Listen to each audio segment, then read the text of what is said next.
ওয়ালাইকুম সালাম। নামাজের সময় হয়ে যেতেছে, তুমি মসজিদে না ঢুইকা ওইদিকে দৌড় ফেলছো, ব্যাপারটা কি? হুজুর অজু করার লাগে মসজিদে যাইতেছি হুজুর। অজু করবার লাগে যেতেছো? আশ্চর্য, তোমার মুখ টুক তো চুল টুল ভিজা, আবার অজু করতে যেতেছো, ব্যাপারটা বুঝলাম না।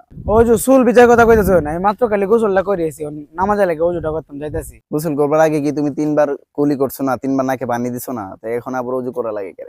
হুজুর গোসল করার সময় তো তিনবার করলে তিনবার না পানি দেই, এটা তো সবসময় দেই। ও আচ্ছা, তো গোসল করলে তো ওই, যদি তিনবার গোসলের মধ্যে কুলি করে থাকো, তিনবার নাকে পানি দিয়া থাকো, তাহলে তো এভরিথিং ইজ ওকে, সবকিছু ঠিকঠাক। তো এখন আবার আলাদা ভাবে এই নামাজের জন্য অজু করতে হবে, এরকম তো কোনো কথা না। গোসলের মধ্যে তোমার অজু হয়ে গেছে। আর বিষয়টা হচ্ছে, এটা শুধু তুমি না, এটা আমরা অনেকেই ভুল করে থাকি, না জানবার কারণে, না বুঝবার কারণে। বিষয়টা হচ্ছে, যদি গোসলটা ঠিকঠাক ভাবে হয়ে যায়, তারপরে আর অজু করবার কোনো প্রয়োজন পড়ে না। গোসল করা হয়েছে, নামাজ পড়তে পারবে, কোনো সমস্যা নেই।